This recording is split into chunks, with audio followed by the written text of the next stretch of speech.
আসসালামু আলাইকুম। আজকে এফডিসি গেটে এখানে দাঁড়িয়ে বাংলার সবচেয়ে জনপ্রিয় একজন নৃত্য পরিচালক, যিনি শুধু বাংলাদেশে না উপমহাদেশের ভিতরে একজন নাম করা, যার নামে সবাই ভালোবাসে এবং চেনে, যার ভিডিও দেখলেই মানুষ হাত তালি দেয় এখনও, সেই একজন জনপ্রিয় নৃত্যশিল্পী আমাদের মাঝে দাঁড়িয়ে আছেন। পরিচালক সমিতির প্রেসিডেন্ট, নৃত্য পরিচালক সমিতির প্রেসিডেন্ট জনাব আব্দুল আজিজ সাহেব এখানে আছেন। এবং আমার পাশে আছেন বিখ্যাত একজন পরিচালক, যার নাম শুনলে আপনাদের এখন পর্যন্ত মনটা আনন্দে ভরে যাবে।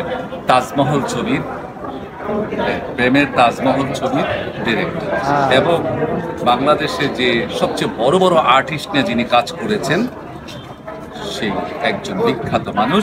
আপনার নামটাই আমি আসলে এখানে দাঁড়িয়েছিলাম মূলত আজিজ আজমের পাশে, সৌজন্যমূলক আজিজ আজমের ইন্টারভিউ নিয়ে।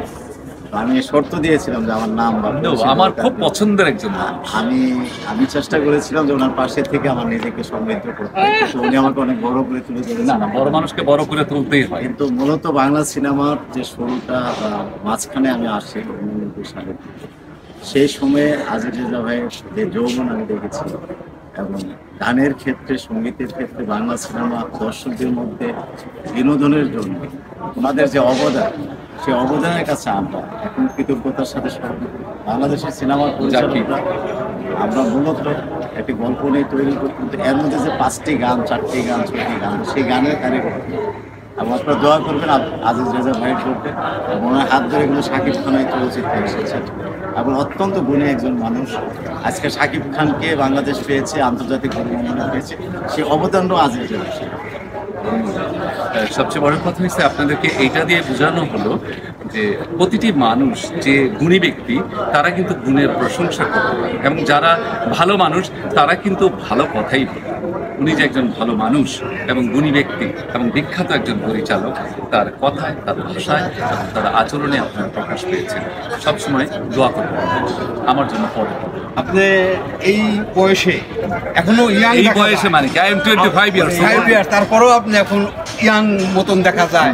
এই ইয়াং এর মতো দেখা যায় কেন? আমি তো ইয়াং, আমি কি বলছি যে আমি ইয়াং না? আপনি আমার সাথে কিসে পাবেন? ওই যে ক্যামেরা ধরছে দেখেন, টনটনার ডালিমের রসের মতন মানে একটা চেহারা, ও কি পারবে আমার সাথে? কোনো কিছুতে পারবে? এটা হলো আপনার নিজেরটা নিজে। কারণ আমি জীবনে ফিল্মে কাজ করেছি, আমি জীবনে কখনো মদ স্পর্শ করি নাই, আমি সিগারেট খাই নাই, আমি কখনো রাত জাগি না, বাজে নেশা করি না, বা যে যেটা করে যার যার অভিরুচি, এটা তো কারো ব্যাপার না।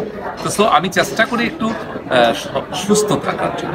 সকালবেলা উঠি, ঘুম থেকে উঠি 5:30টায় এবং ঘুমাই 10টায়। 10টার মধ্যে আমি বেডে যাব। আজকে প্রায় 20 বছরের মতো 10টায় বেডে যাব এবং 5:30টায় ঘুম, তারপর মাঠে যাব। এই আর কি, কোনো নিজের স্বাস্থ্য ঠিক রাখার জন্য আপনাকে চর্চা করতে হবে, এই আর কিছু। নতুন কোনো ছবিতে কি আপনি এখন আবার গানের দৃশ্য বা গানের দর্শক?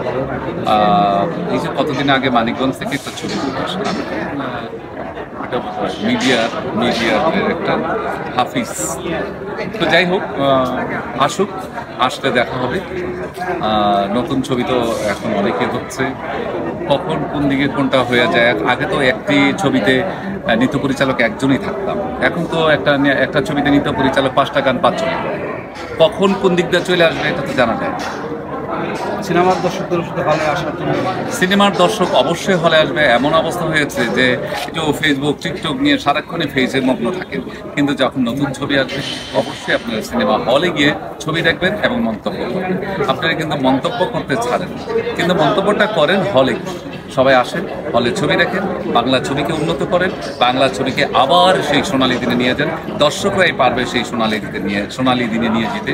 আপনারা অবশ্যই হলে আসবেন, আপনাদেরকে হলে আমন্ত্রণ জানাচ্ছি। দর্শক, একজন গুণী মানুষের গুণী কথা আপনারা মানবেন এবং হলে এসে বাংলা সিনেমা দেখবেন, বাংলা চলচ্চিত্রের পাশে থাকবেন।